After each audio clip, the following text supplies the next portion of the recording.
जय हिंद दोस्तों। जिंदगी के सफ़र में किताबें और माँ बाप की बातें कभी धोखा नहीं करती, इसलिए दिल और दिमाग माँ बाप और किताबों से लगा कर रखना चाहिए। जय हिंद दोस्तों, मैं आपका भाई प्रीत आपका आधार मैथ इंडिया पे स्वागत करता हूं। और हमारा चल रहा है मिशन आधार, जिसमें आज हम पढ़ाने वाले हैं टाइप्स ऑफ नंबर्स, जिसमें संख्याओं के प्रकार के बारे में जानेंगे कि कितनी प्रकार की संख्याएं होती है जो जिनका हम यूज करते हैं और किस किस उनका क्या क्या नाम होते हैं। ये आज की क्लास होने वाली है सभी क्लासों के बच्चों के लिए एक महत्वपूर्ण क्लास, जिसमें हम सभी प्रकार की संख्याओं के बारे में आज जानेंगे। तो किस किस तरह की किस किस प्रकार की संख्याएं होती हैं तो उसके बारे में जानते हैं। देखिए संख्याएं कौन कौन सी होती हैं। देखिए सबसे पहले जो हम देखते हैं वो वास्तविक संख्या है, जिसका नाम होता है रियल्स नंबर्स, और एक होती है काल्पनिक संख्या इमेजिनरी नंबर्स, और तीसरी होती है सम्मिश्रित संख्या जिसे कहते हैं कॉम्प्लेक्स नंबर, इसमें कभी सभी संख्याओं को मिश्रित रूप से यूज किया जाता है। तो जो हमारी वास्तविक संख्या होती है, वास्तविक संख्या जो होती है हमारी एक परिमेय और एक अपरिमेय, मतलब रैशनल और इरेशनल, दो प्रकार की संख्याओं में विभाजित होती है। इसमें ओड नंबर्स जो होते हैं हमारे वो परिमेय संख्याओं के ही भाग होते हैं। जो कौन कौन सी संख्याओं के बारे में हम जानेंगे यहाँ पर जो परिमेय संख्याओं के अंतर्गत आती हैं। तो सबसे पहले जो आती है हमारी प्राकृतिक संख्या है, जिसे बोलते हैं हम नेचुरल नंबर। तो दूसरे नंबर पर आती है पूर्ण संख्या है, होल नंबर्स जो होते हैं, और तीसरी होती है पूर्ण संख्या है, इंटीजर्स जो होते हैं। चौथे नंबर पर अभाज्य संख्या है, प्राइम नंबर्स, भाज्य संख्या है, कंपोजिट नंबर, सहभाज्य संख्या, को प्राइम नंबर्स, दी अभाज्य संख्या होती है ट्विन प्राइम नंबर्स, और सम संख्या होती है इवन, और विषम संख्या होती है ऑड नंबर्स, और पूर्ण संख्या होती है परफेक्ट नंबर। ये पूर्ण संख्या इस वाली पूर्ण से अलग होती हैं, और रामानुज संख्या है। इस प्रकार की ये हमारी 16 संख्याओं के बारे में हम जानेंगे कि वो 16 संख्या किस किस प्रकार से और कहाँ का कौन कौन सी संख्या होती हैं। तो आइए चलते हैं अब संख्याओं की तरफ। तो इसमें आप छोटे से रूप में हम देखते हैं कि हम संख्या सबसे पहले जो जानेंगे हम जानेंगे प्राकृतिक संख्या के बारे में। प्राकृतिक संख्या कौन कौन सी होती है, प्राकृतिक संख्या के बारे में यहाँ मैं थोड़ा सा बता देता हूँ प्राकृतिक संख्या कौन सी होती हैं। तो देखिए प्राकृतिक संख्या जो मैं यहीं पर लिख देता हूँ उसके बारे में, प्राकृतिक संख्या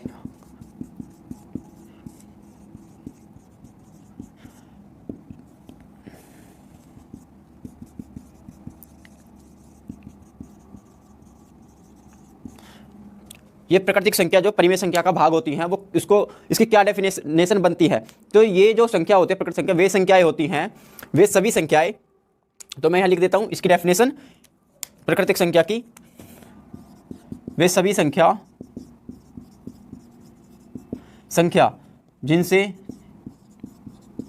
जिनसे किसी भी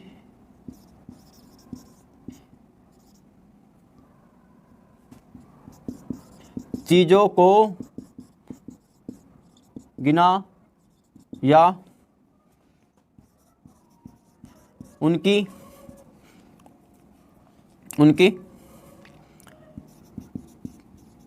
परिमाण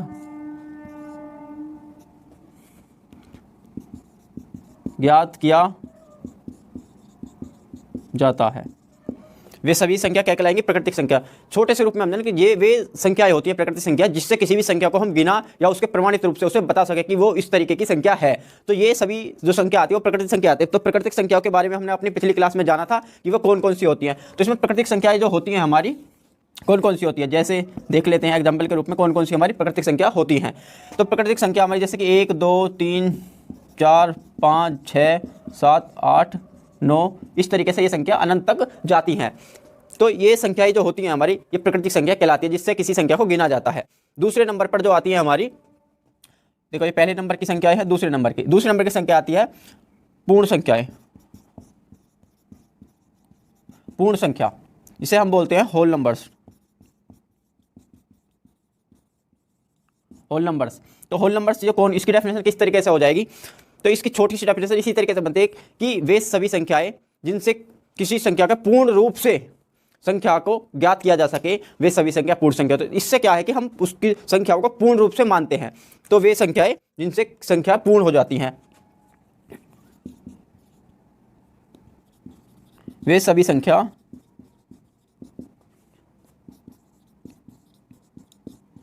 जिनसे संख्याओं को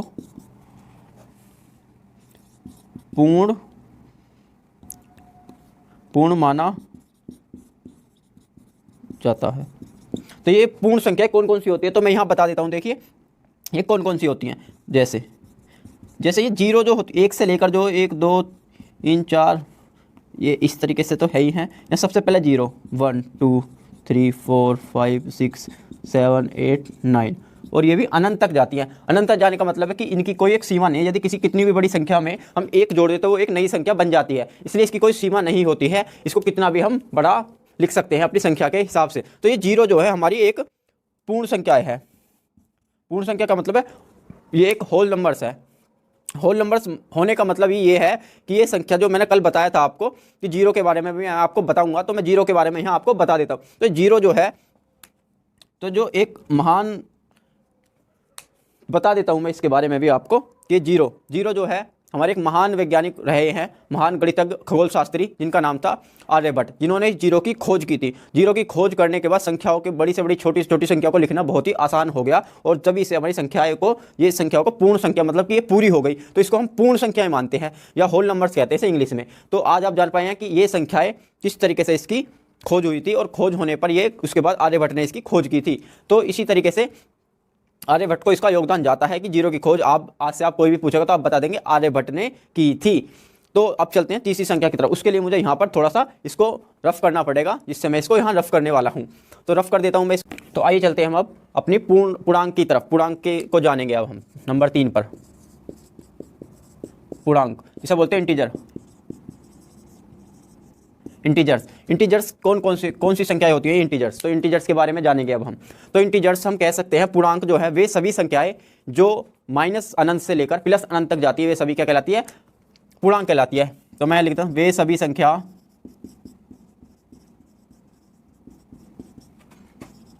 जो माइनस अनंत से प्लस अनंत या इन्फिनिटिव, जिसकी कोई सीमा नहीं है, अनंत तक जाती हैं, वे सभी क्या कहलाएंगी, पूर्णांक कहलाएंगी। तो पूर्णांक होती कौन सी हैं, जैसे कि हम जान सकते हैं उन्हें कौन सी होती हैं। देखिए माइनस अनंत से लेकर इस तरीके से एक क्रम जारी रहता है, -3, -2, -1, और यहाँ पर आ जाती है 0, और उसके बाद आता है प्लस का 1, प्लस का 2 और प्लस का 3, और ये क्रम आगे भी फिर जारी रहता है, और ये फिर अनंत तक जाता है। तो इसीलिए कह देते हैं माइनस अनंत से प्लस अनंत तक, जिसकी कोई सीमा नहीं। यदि बड़ी से बड़ी संख्या में कोई एक जोड़ देते हैं वो एक नई संख्या बन जाती है, इसलिए इसे हम अनंत कहते हैं, इसकी कोई सीमा नहीं होती ही। तो ये अनंत तक जाती है, तो ये पूर्णांक संख्या होती है। तो ये 0 जो है हमारा एक ऐसा वो है कि ये एक पूर्णांक भी है और एक पूर्ण संख्या भी है। तो अब हम जान पाए हैं कि पूर्णांक संख्या कौन सी होती है, पूर्ण कौन सी होती है। तो आइए चलते हैं कुछ क्वेश्चनों का आंसर देने के तरफ। तो छोटे से पहले उसके मैं आपको पूर्णांक के बारे में बताता हूं। तो ये जो पूर्णांक संख्याएं हैं, ये जर्मन गणितज्ञ जो थे, जर्मन गणितज्ञ, इनका नाम था जैलिन नाम के एक जर्मन गणितज्ञ थे, जिन्होंने पूर्णांकों की खोज की, जिन्होंने जेड को अपने नाम के हिसाब से जेड के रूप में इसको प्रदर्शित किया जाता है, इसलिए इसको पेटेंट कराया इन्होंने जेड से। और जेड से पेटेंट कराने के बाद कौन सी संख्याएं जो हमारी पूर्ण होती है, वे सभी संख्याएं जो इसमें छोटे से रूप में यहाँ लिख देता हूं मैं एक और, वे सभी संख्या जो अंडर रूट मतलब वर्गमूल में होती हैं, वर्गमूल से जो बाहर निकलती है, जो क्योंकि वर्गमूल का मतलब है जो कोई भी संख्या निकलती है बाहर तो वो हमेशा ही प्लस माइनस में निकलती है, तो वो हमेशा पूर्णांक कहलाएगी। जैसे कि कोई भी संख्या ले लेते हैं हम, जैसे कि यहाँ एग्जाम्पल के रूप में एक संख्या ले लेते हैं हम, यहाँ ले लेते हैं 4। आप जानते हैं 4 क्या है, 2 का स्क्वायर मतलब 2 का वर्ग, और 2 का वर्ग का मतलब है इसको हम 2 को 2 बार लिखेंगे। 2 को 2 बार लिखने का मतलब 2 दूनी 4, इस तरीके से होता है ना। उसी तरीके से हमारा जो इसका क्या मतलब है, रूट का, इसका मतलब ये है 4 का, इसके रूट का, कि ये संख्या तभी बाहर निकलेगी जब इसका अंदर जोड़ा हो, जब वह वर्ग बनता हो। तो इसका मतलब है कि हमारा तो ये वर्ग बनना है, तो इसका मतलब यहाँ हम लिख देते हैं 4 है ये। 4 को किस तरीके से लिख सकते हैं हम यहाँ पर, 2 गुणा 2 और वर्ग के अंदर, तो ये 2 जो एक जैसी संख्या हो जाती है, या इसको हम वर्ग बना सकते हैं, इसको इस तरीके से लिख सकते हैं ना। तो हम इसको यहाँ क्या लिख सकते हैं, 2 का वर्ग, और वर्ग से हमारा वर्गमूल कट जाता है, तो वर्ग से वर्गमूल कट जाता है, तो हमारा क्या बचता है, केवल 2। और जो रूट के अंदर से जो भी संख्या निकलती है वो क्या निकलती है, हमारी प्लस माइनस की, और जो प्लस माइनस की संख्या निकलेगी तो इसका मतलब वो क्या होगी, हमारी पूर्णांक या इंटीजर, पूर्णांक कहलाएगी ये। इसी तरीके से यदि कोई भी ऐसी बड़ी से बड़ी छोटी छोटी संख्या ले सकते हैं हम, जैसे कि यहाँ पर मैं 16 लेने वाला हूँ या 25 लेने वाला हूँ, ये सभी दोनों ही संख्या क्या है, रूट में।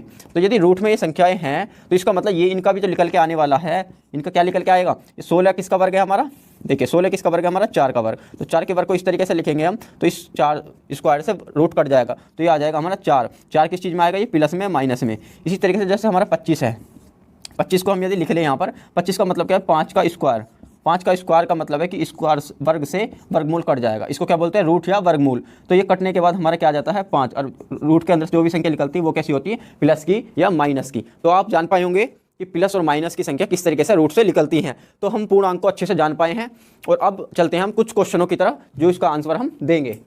तो इसमें हम कुछ क्वेश्चनों का आंसर देंगे, तो चलते हैं पहले क्वेश्चन की तरफ।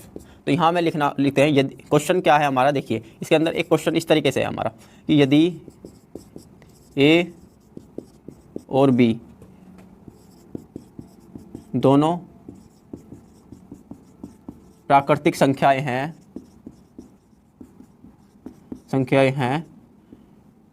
तब आंसर किस में देना है हमें, यस या नो में इसका आंसर देना है हमें। तो कुछ क्वेश्चन लिख देता हूं मैं यहाँ पर, जैसे कि ए जो क्वेश्चन है हमारा, इसमें कह रहा है कि ए क्या ए प्लस बी यदि एक प्राकृतिक संख्या और दूसरी प्राकृतिक संख्या को जोड़ा जाता है, ए प्लस बी प्राकृतिक संख्या होंगे, हमें किस में देना आंसर, यस या नो में। इसी तरीके से दूसरा चलते हैं, हमें इसके 5 क्वेश्चनों का आंसर देना है। a माइनस बी एक प्राकृतिक संख्या दूसरी प्राकृतिक संख्या से घटती है, तो प्राकृतिक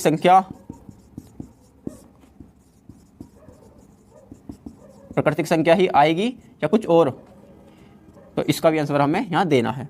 अब चलते हैं हम सी की तरफ, क्या a गुणा b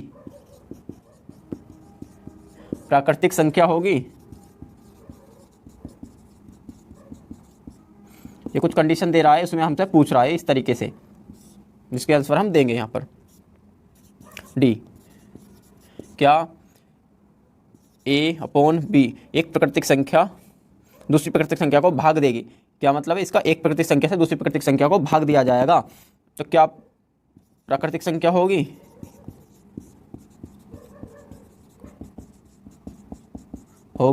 या नहीं, इसका आंसर देना है यहाँ पर। अब चलते हैं हम ई की तरफ, क्या एक प्राकृतिक संख्या की घात दूसरी प्राकृतिक संख्या होगी। तो इन 5 क्वेश्चनों के हमें आंसर देने यस या नो में। इसमें ये साथ में बता दो, यदि एक भी कंडीशन हमारी कोई नहीं के रूप में आती है तो वो हमारी एक तरीके से वो नो मानी जाएगी। तो इसके आंसर हम किस तरीके से देंगे, देखते हैं किस तरीके से। देखो एक प्राकृतिक संख्या हम कोई भी ऐसी संख्या मान सकते हैं जो प्राकृतिक हो, 1 2 3 4 5 6 7 8 9 10 इस तरीके से कोई भी प्राकृतिक संख्या। तो प्राकृतिक संख्या कौन ए मान लेते हैं हम, जैसे ए को मान लिया हमने जैसे यहाँ पर 5, और बी को मान लिया हमने यहाँ पर जैसे कि यहाँ पर मान लेते हैं हम 3 मान लेते हैं, चलो 3 मान लिया हमने। यदि इन दो संख्याओं को आपस में जोड़ा जाता है, देखिए 5 + 3 बराबर क्या आ जाता है 8, क्या ये एक प्राकृतिक संख्या है, बिल्कुल है जी। यदि 1 से लेकर 10 तक की हम कोई भी संख्या ले लेते हैं, फिर भी हमारी क्या संख्या आएगी, एक प्राकृतिक संख्या ही आएगी। तो यहाँ पर क्या बन जाता है हमारा, इसमें हम लिख सकते हैं निश्चित रूप से यस, ये एकदम सही है, ये एक बात सही है, इसमें यस बोल देंगे हम। इसी तरीके से एक प्राकृतिक संख्या है, उसमें से एक प्राकृतिक संख्या ही हमें घटानी है। प्राकृतिक संख्या ले लेते हैं, जैसे कि हमने 5 ले रखा है और यहाँ पर 3 घटाना है हमें। तो यदि 5 में से मैं 3 घटाता हूँ तो यहाँ पर हमारा आने वाला है 2। क्या ये एक प्राकृतिक संख्या होगी या नहीं। इसी तरीके से देखो यहाँ पर तो हमारी 2 आ रही है, लेकिन यदि इसमें हम उल्टा कर दें, यदि इसको हम उल्टा कर दें, यदि 3 में से हम यदि 5 घटाने लगे, तो अब बताइए, क्योंकि ए को बी भी मान सकते हैं, बी को ए भी मान सकते हैं, ए बी में से कुछ भी हम घटा सकते हैं। तो इसी तरीके से अब यहाँ पर हमने क्या कैसा लिया, ए को तो मान लिया है हमने यहाँ 3 और बी को मान लिया है हमने 5। तो यदि हम यहाँ ए में से बी घटा रहे थे, 3 में से यदि हम 5 घटा रहे हैं तो हमारा क्या आ रहा है 3। मैंने क्या, देखो एक छोटी सी बात और मैं यहाँ बता देता हूँ कि यदि चिन्ह किसका आएगा, जो संख्या बड़ी होगी, तो यहाँ पर संख्या कौन सी बड़ी है 5। तो 5 में से ही ज़्यादा में से घटना भी तो ज़्यादा में से ही है, हमेशा ज़्यादा में से ही कम घटता है। तो 5 में से 3 जाएंगे तो यहाँ आ जाएगा 2। और चिन्ह किसका आता है, जो संख्या बड़ी होती है, तो यहाँ माइनस का चिन्ह आ जाता है। क्या मैंने बताया कि माइनस की संख्या है क्या प्राकृतिक संख्या होती है, नहीं जी बिल्कुल नहीं होती। तो हमारी एक कंडीशन भी फेल होती है, तो हम उसको फेल मानेंगे। जैसे कि कितना भी बड़ा दूध का बर्तन हो जिसमें दूध हो, यदि उसमें एक बूंद भी दही की गिर जाती है तो वो पूरा का पूरा दही बन जाती है। उसी तरीके से यदि एक कंडीशन भी हमारी फेल होती है यहाँ पर, तो पूरी की पूरी नो मानी जाएगी। इसको हम लिख सकते हैं नो, ठीक है जी। उसी तरीके से तीसरी आती है, अब हम यहाँ कोई भी संख्या ले लेते हैं, जैसे कि ए को, इसको यहीं इसी तरीके से मान लेते हैं। ए को ये मान लिया हमने, ए को 3 और बी को 5 मान लिया यहाँ पर हमने। वो क्या कह रहा है, एक प्राकृतिक संख्या को दूसरी प्राकृतिक संख्या से गुणा करने पर प्राकृतिक संख्या आएगी या नहीं। तो देखते हैं, हम 3 गुणा 5 करते हैं, 3 पंजे 15, और यदि 5 गुणा 3 करते हैं तब भी क्या आने वाला, 5 तिया 15। तो दोनों ही रूप से हमारा एक ही आंसर आता है। यहाँ कोई भी संख्या मैं आगे पीछे लिख सकता हूँ, इसे क्रम बदल भी जाता है तो कोई परेशानी नहीं होती है गुणा में। तो इसी तरह दोनों रूप में हमारा क्या आ रहा है, 15। इसका मतलब ये कंडीशन पूर्ण रूप से सत्य मानी जाएगी, यस कह सकते हैं हम इसे, यस की कंडीशन में ये जाती है। तीसरी देखते हैं हम, एक प्राकृतिक संख्या को दूसरी प्राकृतिक संख्या से भाग देने पर क्या आएगा। एक प्राकृतिक संख्या कौन सी है हमारी, तो देखते हैं। एक प्राकृतिक संख्या मान लेते हैं, जैसे कि हम यहाँ पर ए को मान लिया हमने यहाँ 5 और बी को मान लिया हमने यहाँ पर 3। यदि हम एक प्राकृतिक संख्या से दूसरी प्राकृतिक संख्या को भाग देते हैं तो हमारा क्या आएगा, देखिए। अब मैं 5 को, इसका क्या मतलब भाग देने का 3, यदि 5 को 3 से भाग देना है मुझे, तो इसको मैं किस तरीके से लिख सकता हूँ, इस तरीके से भी लिख सकता हूँ, या 5/3 भी लिख सकता हूँ। तो 3 से 5 को भाग देना है मुझे, एक तरीके से पूर्ण रूप से भाग नहीं जाएगा। यदि कोई भी एक संख्या ले लेता हूँ, यदि मैं यहाँ संख्या इस तरीके से ले लेता कि 4/2 ले लेता, 2 तो आ जाता हमारा, तो ये तो एक प्राकृतिक संख्या हो जाती। पर मैंने क्या होता, कोई भी कंडीशन फेल होती है तो वो फेल ही माना जाएगा। तो 3 में से यदि 5 को भाग देते हैं 3 से, तो फिर भी क्या है, कुछ एक अप्रोक्स वैल्यू आएगी। तो पर ये पूर्ण रूप से तो नहीं कट रही, तो इसका मतलब क्या हुआ, ये एक प्राकृतिक संख्या नहीं है। मैंने बताया, यदि हमें पास होने के लिए केवल 6 के 6, यदि 6 सब्जेक्ट है हमारे, तो 6 के 6 सब्जेक्ट में पास होना निश्चित होता है। यदि एक में भी फेल होते तो फेल ही माने जाते। उसी प्रकार यहाँ पर भी एक भी कंडीशन फेल होती है तो हमारी वो पूर्ण रूप से फेल ही मानी जाती है। तो हम यहाँ लिख सकते हैं नो। ठीक है, अब देखिए ये क्या कह रहा है इसमें, इसका कहने का यहाँ मतलब है, एक प्राकृतिक संख्या की घात दूसरी प्राकृतिक संख्या हो तो क्या हमारी प्राकृतिक संख्या आएगी या नहीं। तो देखते हैं, देखिए अब मैं यहाँ पर लिख देता हूँ, एक प्राकृतिक संख्या कोई भी ले लेता हूँ मैं यहाँ पर, जैसे कि हमने ले ली यहाँ ए बराबर, तो हम ले लेते हैं यहाँ ए बराबर 5 ले लेते हैं, और बी बराबर हम यहाँ ले लेते हैं 2। ऐसी कोई भी संख्या ले सकते थे, पर इसको बताना सही रहेगा, आपको समझ में आ जाएगा सही। तो देखिए ए को हम यहाँ 5 ले लेते हैं, एक प्राकृतिक संख्या की घात दूसरी प्राकृतिक संख्या मतलब कि 2, 5 की पावर 2। इसका क्या मतलब होता है, 5 को हमें 2 बेर गुणा में लिखना है, और 5 को 2 बेर गुणा में लिखने का मतलब 5 पंजे 25। यहाँ 25 क्या ये प्राकृतिक संख्या है, बिल्कुल है जी। पर ये तो एक कंडीशन पास हुई, हम कोई और कंडीशन ले लें, यदि यहाँ कोई और भी ले सकते हैं हम। यहाँ पर ए की जगह जैसे मैं यहाँ पर 2 ले लूँ और बी की जगह यहाँ 3 ले लूँ, फिर क्या आने वाला है, फिर देखते हैं। देखिए 2 को हम यहाँ 2 की पावर 3 लिख सकते हैं, इसे इस तरीके से जो हमारा क्वेश्चन बोल रहा है, ए की पावर बी या बी की पावर ए भी कर सकते हैं, पर ए की पावर बी दे हिसाब से हम समझते हैं। तो 2 इसका मतलब क्या, 2 को हमें 3 बेर गुणा में लिखना है। इसका मतलब क्या, 2 को 3 बेर गुणा में लिखना है, 2 गुणा, तो इसका मतलब 2 दूनी 4, 4 दूनी 8, 8 लिख सकते हैं। क्या 8 हमारी एक प्राकृतिक संख्या है, बिल्कुल है जी। इसका मतलब हम इसे कह सकते हैं, ये भी कंडीशन हमारी पास हो जाती है, और ये हमारी निश्चित रूप से कह सकते हैं ये एक प्राकृतिक संख्या होगी। तो इसी तरीके से हम जान पाए हैं कि प्राकृतिक संख्याएं हमारी किस किस प्रकार की होती हैं। तो आइए चलते हैं एक नेक्स्ट संख्या की तरफ, जिसको पढ़ेंगे हम। तो आइए देखते हैं पूर्णांक की तरफ। तो पूर्णांक क्या होते हैं, तो देखिए दूसरे जो हमारा चल रहा था, यदि ए और बी दोनों पूर्णांक हो तो हमें आंसर किस में देना है, यस या नो में। यस या नो में हमें आंसर देना है। तो हम इसमें आप उसी तरीके से 5 कंडीशन लिख देते हैं। तो पहली कंडीशन लिखते हैं ए वाली, यदि ए प्लस बी, क्या यहाँ पर लिखेंगे इस तरीके से नहीं, इस तरीके से, क्या ए प्लस बी पूर्णांक होंगे। इसमें यस या नो में इसका आंसर देना है। उसी तरीके से बी, क्या ए माइनस बी पूर्णांक होंगे। उसी तरीके से आगे भी देखेंगे हम, सी, क्या ए गुणा बी पूर्णांक होंगे। उसी तरीके से डी, क्या ए की घात बी या ए बटे बी पूर्णांक होंगे। उसी तरीके से ई, क्या ए की घात बी पूर्णांक होंगे। तो ये 5 क्वेश्चनों के हमें इसमें आंसर देने हैं, जिससे हम जान पाएंगे कि पूर्णांक किस किस गुणा भाग प्लस जोड़ घटा में क्या फ़र्क पड़ता है। तो देखिए मैं पहले तो यहाँ कुछ भी ऐसी संख्या मान लेता हूँ जिससे वो पूर्णांक होते कौन कौन से, मैंने बताया कि माइनस अनंत से, और जो ये प्लस, जैसे कि -3, -2 -1 और 0, और फिर आता है हमारा 1 2 3 और ये प्लस अनंत तक जाती है। तो ये क्या होती है संख्या, हमें पूर्णांक होती है। पर पूर्णांक के लिए हमें पता है कि कौन कौन सी संख्या पूर्णांक होंगी या नहीं, दो पूर्णांकों को आपस में जोड़ने से पूर्णांक आएगा या नहीं। तो देखते हैं, हम एक पहले ए मान लेते हैं, पहली कंडीशन के लिए ए मान लेते हैं यहाँ पर 2, और बी मान लेते हैं हम यहाँ पर, इसको या तो हम इसको 3 भी मान सकते हैं, यदि इसको 5 मान लें, और इसको माइनस या प्लस के कोई भी मान सकते हैं, इसको यहाँ प्लस के हम यहाँ 2 मान लेते हैं। ठीक है, तो इसका हमें बताना है कि क्या ये पूर्णांक होंगे या नहीं। इन दोनों को मैं जोड़ देता हूँ एक बार, देखिए -5 को +5 में जोड़ देता हूँ, तो हमारी पहली कंडीशन, एक पूर्णांक को दूसरे पूर्णांक में जोड़ने पर क्या होगा, प्लस आएगा या माइनस, हमें इस चीज़ के बारे में यहाँ बताना है। देखिए मैंने क्या बताया, चिन्ह किसका आता है, जो संख्या बड़ी होती है, तो चिन्ह लिख दिया पहले तो हमने 5 और 2, हमने क्या बताया यहाँ पर संख्या उसी की आएगी और जो संख्या का चिन्ह बड़ा होगा। पर एक चीज़ और बताइए, बड़ी संख्या यदि माइनस आ रहा है तो माइनस और प्लस क्या हो जाता है, माइनस, और बड़ी संख्या से ही छोटी संख्या घटेगी। तो 5 में से यदि मैं 2 घटा दूँ तो यहाँ क्या आने वाला है, 3। क्या ये एक पूर्णांक आ रहा है, बिल्कुल जी। यदि इसी तरीके से कोई भी ऐसी संख्या आएगी जो प्लस माइनस में, प्लस की भी माइनस की भी 0 की भी कोई भी ऐसी संख्या आती है, तो वो हमेशा क्या आएगी, यस, हम उसको यस ही लिखेंगे। क्या लिखेंगे, यस, यस में ही उसका आंसर देंगे, यस। अब दूसरी कंडीशन समझते हैं, ये तो समझ गए, अब दूसरी देखते हैं। अब उसमें क्या है कि माइनस में हो, यदि ये संख्या हमारी प्लस में ना होकर माइनस में होती, जैसे देखिए ए और बी यही वाली मान रहा हूँ मैं, इन्हें इसी को आगे बढ़ा देता हूँ। यदि वो माइनस में, एक पूर्णांक से दूसरा पूर्णांक को माइनस करने पर क्या आएगा, देखिए -5 में से माइनस क्या घटाने, 2, ए में से बी घटाना है, कि ए तो ये वाला है और बी ये वाला है। मैंने क्या बताया है कि माइनस हमेशा चिन्ह उसका आता है जो चिन्ह बड़ा होता है, पर माइनस माइनस मिलकर क्या बनाते हैं, प्लस, और प्लस बनने का मतलब है ये माइनस, ये भी और ये भी दोनों क्या है, जुड़ जाएंगे। चिन्ह किसका आता है, हमेशा किसका आता है चिन्ह, जिसका जो संख्या बड़ी होती है, तो यहाँ माइनस का चिन्ह आ जाएगा।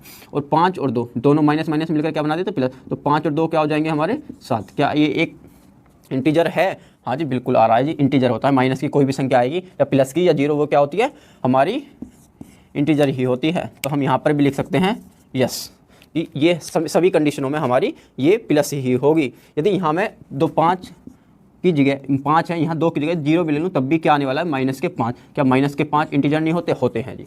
तो इसे भी जान पाए हैं, आशा है आप इन सबको समझ रहे होंगे। अब चलते हैं गुणा की तरफ। यदि एक इंटीजर से दूसरे इंटीजर को गुणा किया जाए, तो मैं यहाँ गुणा का चिन्ह लगाकर प्लस के 2 है, इनको गुणा कर देता हूँ यहाँ पर। यदि -5 की गुणा +2 में करता हूँ, तो मैंने क्या बताया, ये प्लस है और ये माइनस है। मैं इसके बारे में भी आपको आगे क्लास में बताऊंगा कि प्लस माइनस का किस चीज़ पर क्या क्या फ़र्क पड़ता है। तो देखिए माइनस प्लस मिलकर क्या बना देते हैं, माइनस, और 5 दूनी क्या हो जाते हैं, 10। माइनस के 10 का इंटीजर है, हाँ जी बिल्कुल है, क्योंकि माइनस की गाड़ी चली है तो यहाँ -10 भी आया होगा, -9 भी आया होगा, और माइनस यहाँ 11 भी आया होगा। इस तरीके से सीरीज आगे बढ़ रही है, इसलिए हम इसे कह सकते हैं कि पूर्ण रूप से ये एक इंटीजर ही होगा। यदि ये भी प्लस का ना, ये माइनस का ना होकर प्लस का ही, तो प्लस की संख्या भी आ सकती थी, फिर भी क्या होता है, ये हमारा इंटीजर ही होता, क्योंकि हमें पता है ये एक इंटीजर होता है। तो देखिए तीसरी कंडीशन भी हमारी यहाँ एक तरीके से सफल हो गई है, इंटीजर्स के जो हम कहना चाह रहे हैं। उसके बाद आती है हमारी डी में, डी के बारे में जानते हैं। डी क्या बोल रहा है, एक इंटीजर को दूसरे इंटीजर से भाग दिया जाता है। भाग देने का मतलब है, देखते हैं कैसे देते हैं। इसका मतलब एक इंटीजर से दूसरे इंटीजर को भाग देना है। तो हमारा तो कंडीशन ए क्या है, हमारा -5, और भाग दे रखा है कितना है यहाँ, बी क्या है 2, प्लस के 2। प्लस को दिखाने की कोई ज़रूरत भी नहीं होती है। यदि कोई संख्या में आप देख लो यहाँ पर छोटे से रूप में, यदि यहाँ मैं छोटा सा बता देता हूँ, छोटे से रूप, प्लस माइनस क्या हो जाता है हमारा, प्लस माइनस भी हो जाता है मिलकर माइनस, और माइनस माइनस मिलकर क्या बना देते हैं हमारा यहाँ प्लस। इसको छोटे से रूप में जानते हैं। यदि देखो 2 माइनस एक साथ आ जाते हैं, प्लस माइनस, 2 डंडे हैं इसमें, एक ये एक ये एक ये है। यदि 2 डंडों को एक डंडे से बढ़ा जाए, तो एक डंडे से एक डंडा टूट जाएगा, तो कितना बचेगा, एक डंडा, तो हमारा माइनस आ जाता है। इसी तरीके से हमारा ये माइनस आ जाता है, इसे इस तरीके से हम याद रख पाएंगे। इस तरीके से माइनस माइनस दोनों डंडे यदि एक साथ दोनों एक जैसे होते हैं, ये एक दूसरे से 2 चीज़ बना ले, जुड़ जाएं, तो क्या हो जाता है, ये प्लस। 2 डंडे मिलकर क्या बना देते हैं, प्लस। इस तरीके से हम जहाँ जान पाए हैं ये किस तरीके से प्लस और माइनस हो जाते हैं। तो देखो ए प्लस बी को हम किस तरीके से लिख सकते हैं, ए को बी से भाग देना है तो इस तरीके से भी लिख सकते हैं। तो इसी को हम इस तरीके से लिखेंगे -5/2। अब ये बताना है, क्या मैंने ये बताया कि माइनस की कोई भी संख्या बटे में हो कि वो इंटीजर्स होगी। देखिए ये हमारे रूल से बिल्कुल अलग हो रहा है। क्या ये रूल में हमारा बताया गया था, मैंने क्या बताया, एक भी कंडीशन यदि हमारी फेल होती है तो वो पूरी की पूरी कंडीशन फेल ही मानी जाएगी, उसमें हम नहीं की मोहर लगा देंगे, जैसे कि यहाँ पर लगाने वाले हैं। देखिए इसने क्या बोला है कि ये इंटीजर्स नहीं होंगे, क्योंकि हमारी ये कंडीशन फेल हो गई है, तो हम यहाँ लिखने वाले हैं नो। और हमारी एक कंडीशन और बची है लास्ट वाली। तो लास्ट वाली कंडीशन हमारी क्या कह रही है उसके बारे में भी समझते हैं। लास्ट वाली कंडीशन क्या कह रही है, एक इंटीजर्स की घात दूसरी इंटीजर्स हो तो क्या होगी। तो ए को तो माना है हमने यहाँ पर -5 और बी को माना है यहाँ +2। तो माइनस और प्लस के लिए हमने क्या बताया, एक a की घात 2। तो हम -5 पे यदि प्लस की घात है 2 और प्लस को किसी के साथ दर्शाना, यदि +-2 लिख रहे तो लिखना ज़रूरी है। यदि हम उसको +2 लिख रहे हैं तो वो गलत है। एक तरीके से हम प्लस के चिन्ह को दिखाना हमें कोई ज़रूरत नहीं होती है। यदि उसके आगे प्लस है फिर भी वो प्लस की है, यदि हम मिटा दें फिर भी वो प्लस की ही मानी जाएगी। तो जान पाए होंगे, कभी भी आप प्लस के लिए कन्फ्यूज नहीं होंगे। तो देखिए ये प्लस की है तो हम इसको प्लस की ही मानेंगे। तो इसका क्या मतलब है, इसकी -5 की घात 2 बेर। तो इसको हम किस तरीके से -5 गुणा -5, मैंने क्या बताया, ऊपर माइनस माइनस मिलकर क्या बना देते हैं, ये माइनस मिलकर क्या बना देंगे, एक प्लस का निर्माण कर देंगे। ये प्लस का निर्माण कर देंगे और 5 गुणा 5 का मतलब है 5 पंजे 25। क्या प्लस के 25 जो है हमारे एक इंटीजर्स में होंगे, ये क्रम आगे जाएगा तो ये एक प्लस के 25 प्लस के 24 और प्लस के 26 तक भी होकर जाएगा। तो इसका मतलब ये प्लस के क्या है, इंटीजर्स है ये। तो ये तो बात सही है, पर यदि एक भी कंडीशन हमारी फेल हो जाती है तो फेल का क्या मतलब है, देखो इस तरीके से, यदि ये घात है हमारी, पर यदि घात को हम इसके दूसरे रूप से देख लें, किसी गलत तरीके से यदि हम देख लेते हैं, जैसे कि देखें, यदि हम यहाँ कोई भी संख्या है, ऐसी संख्या ले लेते हैं, जैसे कि यहाँ 5 ना लेकर यहाँ पर कोई भी ऐसी संख्या, देखिए एक और तो हमने मान लिया यहाँ पर 5, पर b को क्या मान लिया हमने, b को 1 इंटीजर्स मतलब कि माइनस के 2। यदि यहाँ अब की बार हम माइनस के यहाँ 2 मान लेते हैं और प्लस के इसे मान लेते हैं तो हमारी कंडीशन क्या होगी। तो हमारा जो क्वेश्चन है a/b है, a/b का मतलब है कि a की जगह तो हमने 5 रख दिया और b की जगह क्या रख दिया, -2। और हमेशा आपको शायद पता होगी और आगे आपको इसके बारे में भी मैं जानकारी दूंगा कि जब भी माइनस की घात आ जाती है तो उसका मतलब है कि वो संख्या हमारी क्या हो जाएगी, बटे में पहुँच जाती है, 1/5 की घात 2 ऐसा हो जाती है। ये माइनस की घात का मतलब है कि ये एक नीचे बटे में घात है इसी अंक की, ठीक है, ये घात बटे में पहुंच जाती है। बटे में पहुंच जाने के बाद अब इसका क्या हो जाएगा, एक तो ऊपर एक रहेगा, 5 की स्क्वायर का मतलब है 5 गुणा, हम 5 लिख सकते हैं, 5 गुणा 5 लिख देंगे तो इसका मतलब है हम यहाँ देख सकते हैं 5 पंजे 25 हो जाते हैं, 5 पंजे क्या हो जाते हैं, 1/25 यहाँ हमारा अंशवृद्ध। क्या ये हमारा इंटीजर्स होगा, हम कहेंगे बिल्कुल नहीं होगा, हमने बिल्कुल मना कर दी कि ये इंटीजर्स नहीं होगा और आज हम इसे जान भी पाए हैं कैसे नहीं होता। तो हम यहाँ लिख सकते हैं ये हमारा इंटीजर्स नहीं होगा, हम इसको भी यहाँ पर भी नो की मोहर लगा देते हैं। तो आशा है इन सभी चीज़ों को आप जान पाए होंगे। अब चलते हैं अपनी दूसरी संख्या की तरफ, तो देखते हैं आगे। तो आइए बात करते हैं अब परिमेय संख्या की तरफ। हम चलते हैं परिमेय संख्या की तरफ, इसे बोलते हैं रैशनल नंबर्स। तो परिमेय संख्या के बारे में आज हम जानेंगे। तो हमारी चल रही है चौथे नंबर की परिमेय संख्या। परिमेय संख्या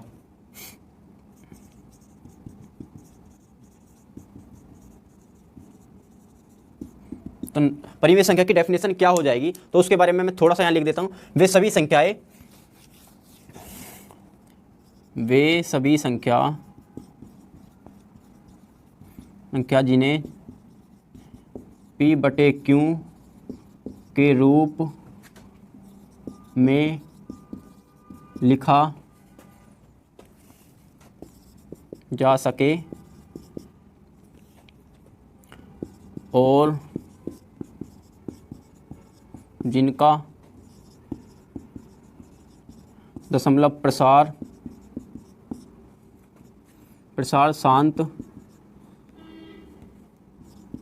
शांत या समान आवृत्ति का हो, वे सभी संख्या क्या कहलाएंगी, परिमेय संख्या।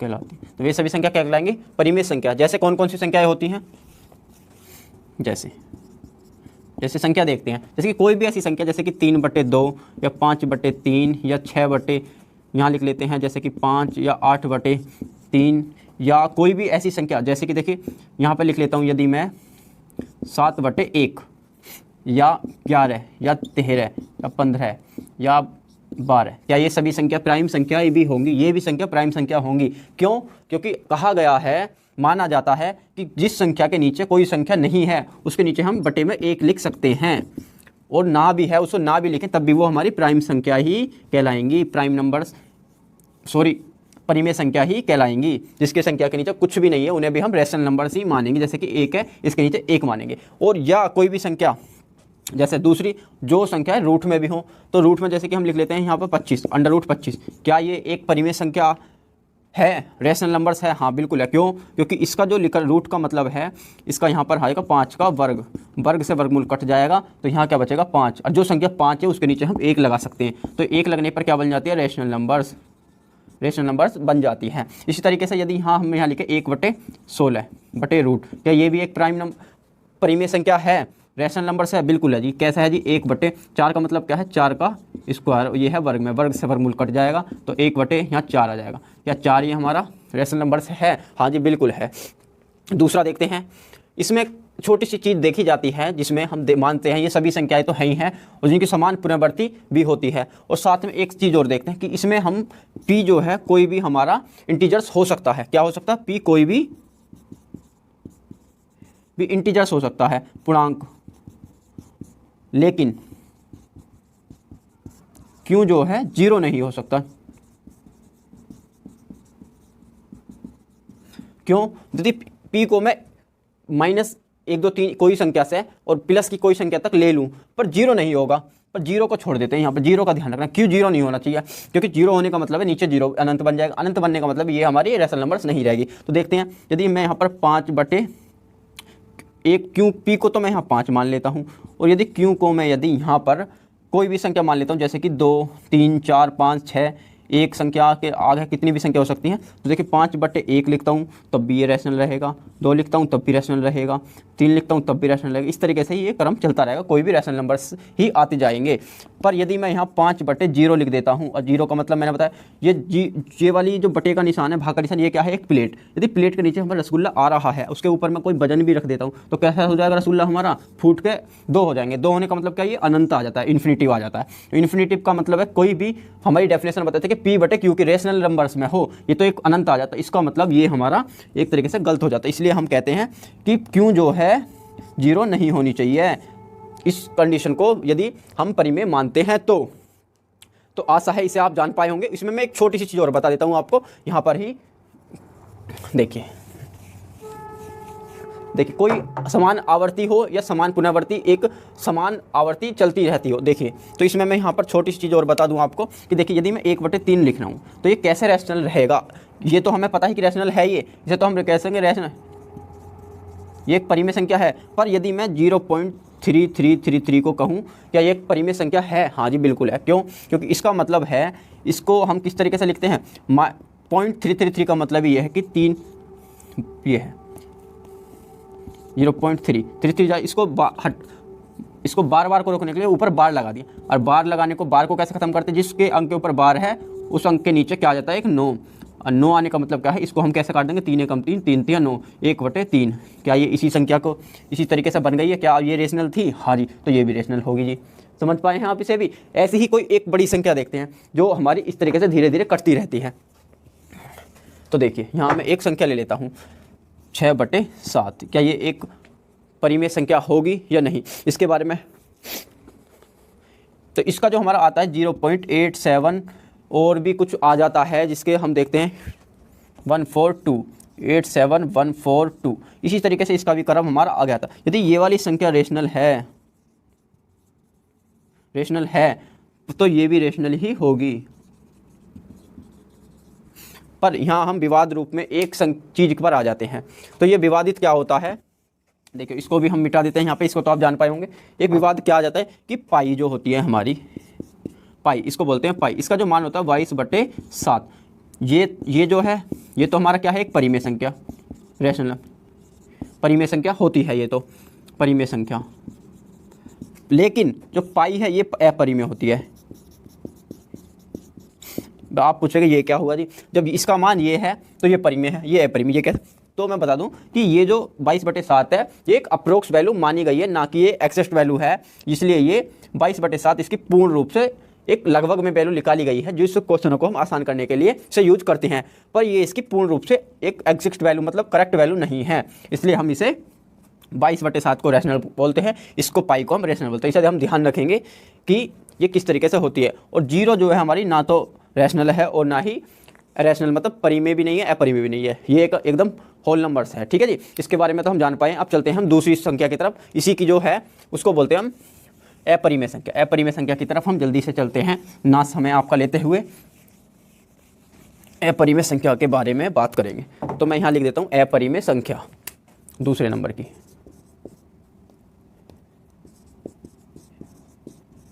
अपरिमेय संख्या,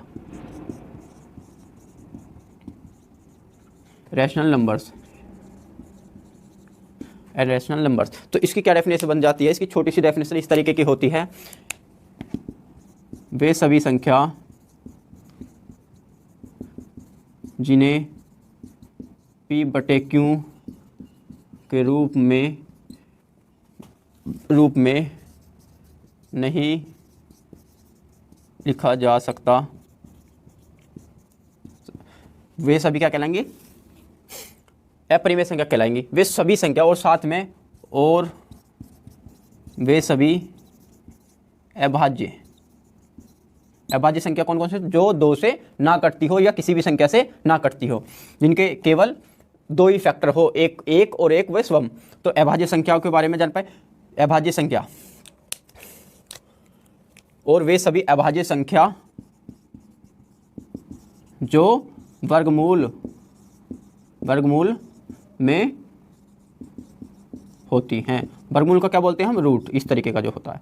ठीक है जी, तो वे सभी संख्या क्या कहलाएंगी? अपरिमेय संख्या। तो कौन कौन सी संख्याएं हैं? देखिए पहले तो मैं लिख देता हूँ वे सभी कौन कौन सी संख्या जो रूट में होती है। जैसे कि हमारा 2 हैं, 2 रूट, 3 रूट, 5 रूट, 7 रूट और 9 तो है नहीं, 11 रूट होता है, 13, 17, 19, 23। ये इसी तरीके से क्रम आगे रहेगा। जो भी अभाज्य संख्या होंगी ये सभी क्या होंगी? हमारी एक तरीके से अपरिमेय संख्या होंगी। साथ ही कुछ ऐसी संख्या होती हैं जो हमारी अपरिमेय होती हैं। तो देखिए कौन कौन सी संख्या जो p/q के रूप में ना लिखा जा सके। तो कौन कौन सी संख्याएं होंगी? वह जैसे p/q के जैसे देखिए कोई संख्या लिख लेता हूँ, 0.4321 71321 8321। ये कोई भी एक रिपीटेबल वर्ड नहीं है ना, तो ये क्या है? संख्या एक अपरिमेय, एक अपरिमेय संख्या है। इसे हम एक शांत प्रवृत्ति की नहीं है, अशांत प्रवृत्ति की है। और साथ में 0.5 ये भी संख्या, ये संख्या क्या है? हमारी एक अपरिमेय संख्या है। यदि मैं यहाँ लिख दूँ 0.6666 और ये भी क्रमांक, क्या ये अपरिमेय होगी या परिमेय? तो मैं बताऊँ उसमें हमारी डेफिनेशन कहती है एक अशांत प्रवृत्ति की हो या एक असमान रिपीटेशन चल रही हो, तो ये क्या है? एक परिमेय संख्या। तो कुछ बच्चे इसको भी परिमेय संख्या मानते होंगे अब तक, या कुछ को इसकी जानकारी अब जानकारी मिल चुकी है, तो आज से इन सभी संख्याओं को याद रखकर सही से समझ जाएंगे। और साथ में ही मैं इसका पाई लिख देता हूँ यहाँ पर। पाई एक अपरिमेय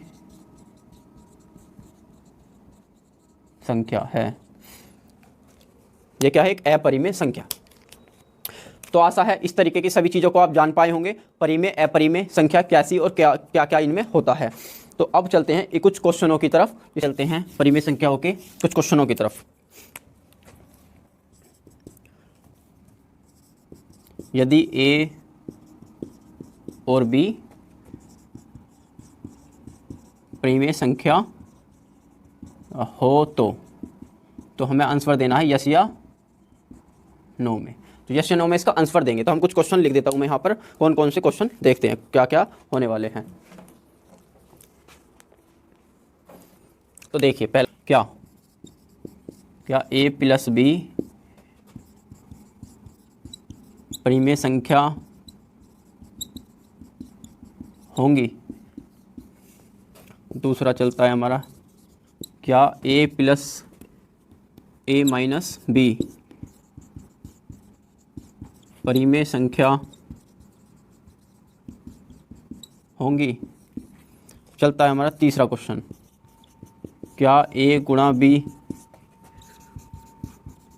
परिमेय संख्या होंगी?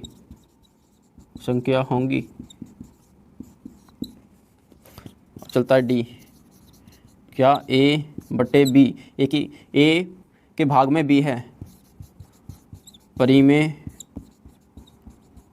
संख्या होंगी। और चलते हैं अब ई की तरफ। क्या ए की घात बी, एक परिमेय संख्या की घात परिमेय संख्या होगी।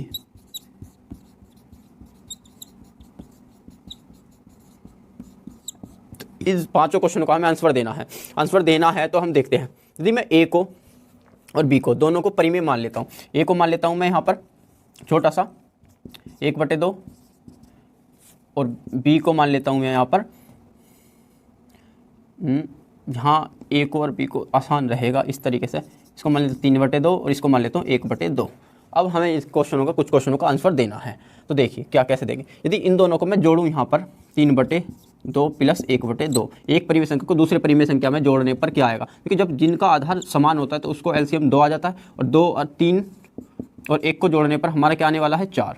जब 4 आ जाएगा इनका 4/2 का मतलब 4 दूनी 2 दूनी 4, तो यहाँ 2 आ जाता है। क्या 2 हमारा परिमेय संख्या है, क्योंकि जिसके नीचे कुछ नहीं उसके नीचे 1/में, तो हमारा ये परिमेय संख्या है। इसको आगे रख लो, इसको यहाँ पे हमेशा वो परिमेय संख्या ही आएगी। उसी तरीके से यदि मैं यहाँ पर देखूँ, यदि इसी तरीके से ये संख्या है और इसको माइनस करूँ, a माइनस बी करना है हमें, तो क्या करेंगे 3/2 में से 1/2 घटाना है हमें। एक परिमेय संख्या में से दूसरी परिमेय संख्या घटाने पर क्या आएगा, तो देखते हैं। आधार समान है यहाँ पर भी, तो 2 लिख लेते हैं।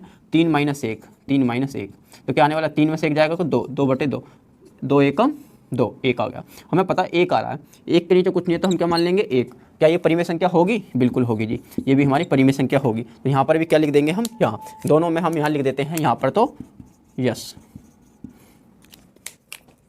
अब आते हैं हमारा तीसरे की तरफ। देखिए यदि मैं एक परिमेय संख्या को दूसरी परिमेय संख्या में गुणा करता हूँ, a गुणा b वाली कंडीशन, तो देखते हैं 3/2 गुणा, यहाँ लिख लेते हैं 1/2। इनकी गुणा करनी है मुझे। गुणा करने का मतलब क्या है, नीचे वाले की गुणा ऊपर वाले, 3 एकम 3 बटा है यहाँ पर 2 दूनी 4। क्या एक परिमेय संख्या है जी। इसको भी हम क्या लिख देंगे, यहाँ पर एक परिमेय संख्या लिख देंगे, यस लिख देते हैं इसको भी हम यहाँ पर। अब आती है हमारी चौथी कंडीशन, 1/b। देखिए कंडीशन, तो अब देखते हैं हम 1/a/b, ये भी कंडीशन हमारी कैसी हो जाती है 9 की। तो ये कंडीशन हमारी बन जाती है डिवाइड में, एक को यदि एक परिमेय संख्या को दूसरी परिमेय संख्या से भाग दिया जाता है तो ये कंडीशन भी हमारी 9 में बन जाती है। अब देखते हैं हम चौथी कंडीशन को। यदि एक की को 20 है, एक परिमेय संख्या को दूसरी परिमेय संख्या से भाग देते हैं तो हमारी क्या आ जाता है। तो देखिए यदि एक को तो मान लेता हूँ मैं यहाँ पर कोई भी ऐसी संख्या जिस तरीके से हम मान सकते हैं, और b को उसी का हम परिमेय संख्या मान लेते हैं। देखो a को तो मैंने 3/2 माना हुआ है, b को क्या मान लेते हैं 1/2 ही। तो 1/2 का मतलब क्या था, इसका 1/2 का मतलब होता है यदि कोई संख्या जैसे 5 रूट में आवा, तो इसका मतलब क्या है 5 पे 1/2 है घात, रूट का मतलब है आधी घात। तो इसी तरीके से यदि यहाँ 3 है, 3 का मतलब भी हो जाएगा 3 सही 1/2 घात, इस पर जो घात है वो आधी घात है। उसी तरीके से हम देखते हैं यहाँ पर, तो इसका मतलब क्या है 3 पर 2 पर आधी घात है, तो इसका मतलब ये क्या है 3 भी रूट में है और 2 भी रूट में है। रूट में होने का मतलब ये होता है कि ये परिमेय संख्या नहीं है। यदि कोई भी संख्या अभाज्य संख्या रूट के अंदर होगी तो वो कैसी होगी, अपरिमेय, वो एक अपरिमेय संख्या होगी। तो इसका मतलब ये वाली कंडीशन भी क्या हो जाती है हमारी, एक तरीके से 9 की बन जाती है। तो हम जान पाए इसमें 3 कंडीशन यस और 2 कंडीशन नो हो जाती हैं। तो इसी तरीके से कुछ आगे भी क्वेश्चन देखते हैं हम। इसमें 2 परिमेय संख्याओं के बीच एक अनंत अपरिमेय संख्या है। 2 हम जानेंगे, 2 परिमेय संख्याओं के बीच अपरिमेय संख्याओं की संख्या कौन सी संख्या होगी। तो यहाँ हेडिंग डाल लेते हैं, 2 परिमेय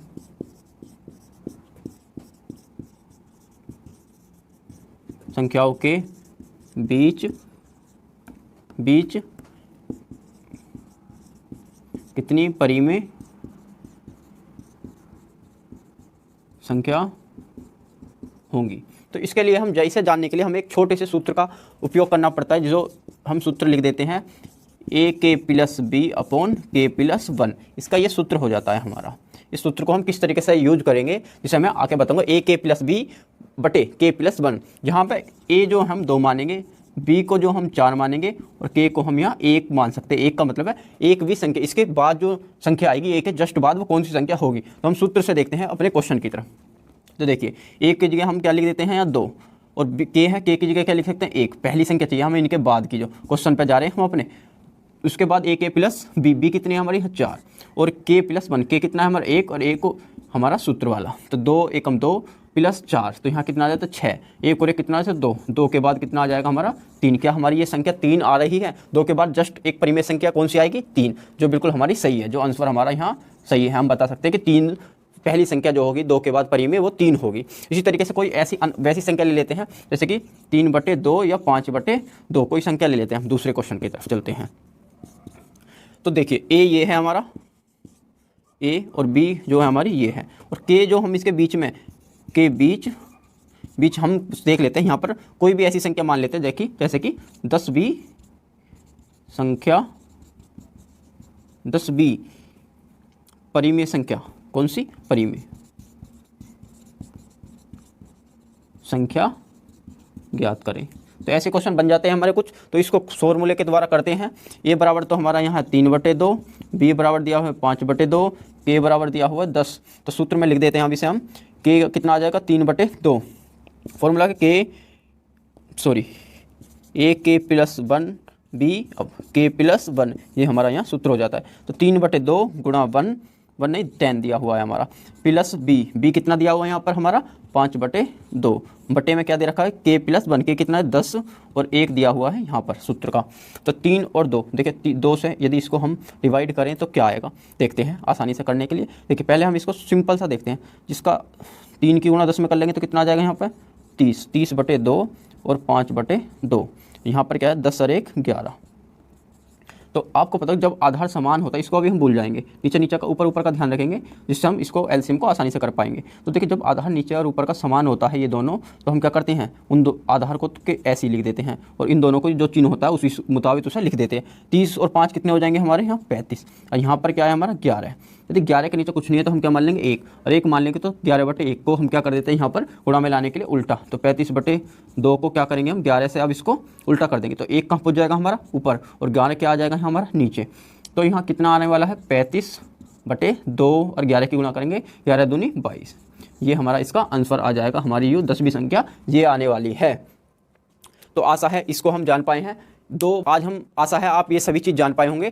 तो आज की क्लास की विदा लेने से पहले मैं आपको एक क्वेश्चन देने जा रहा हूँ होमवर्क में, जिसका आंसर आप कमेंट बॉक्स में लिखेंगे। तो क्वेश्चन इस तरीके से है कि एक गाड़ी है, उसमें 4 पहिए लगे हुए हैं और 4 पहिए पर ही चलती है। उसमें 2 एक्स्ट्रा स्टेपनी रखी हुई हैं, जो हमें ज़रूरत पड़ने पर हम उसे लगा लेते हैं। और साथ ही जो हमारा चलाने वाला चालक है, वाहन चालक है, वो एक अच्छा ड्राइवर और एक अच्छा मैकेनिक है, जो गाड़ी को अच्छे से सही करनी जानता है। तो हमें बताना है कि वो गाड़ी को कितनी दूर तक ले जाएगा, जबकि हमें बताना है कि वो जो एक पहिया है हमारा गाड़ी का अधिकतम 5 किलोमीटर तक चल सकता है। क्या चल सकता है? मैक्सिमम कितना चल सकता है? 5 किलोमीटर तक एक पहिया। पर हमें पता है कि गाड़ी हमेशा 4 पहिए पर ही चलती है। तो मैं क्वेश्चन को दोबारा से रिपीट कर देता हूं कि एक गाड़ी है जिसमें 4 पहिए हैं और 4 पहिए पर चलती है, जो उसको चलाने वाला है एक अच्छा वाहन चालक और एक अच्छा मैकेनिक है। और जो हमारा गाड़ी है कितनी दूरी तक चलेगी, जबकि हमारा एक पहिया अधिकतम 5 किलोमीटर तक चल सकता है। आशा है इस क्वेश्चन का आंसर सभी कमेंट बॉक्स में लिख देंगे। और ऐसी चीज़ों को जानने के लिए देखते रहिए आधार मैट इंडिया। जय हिंद।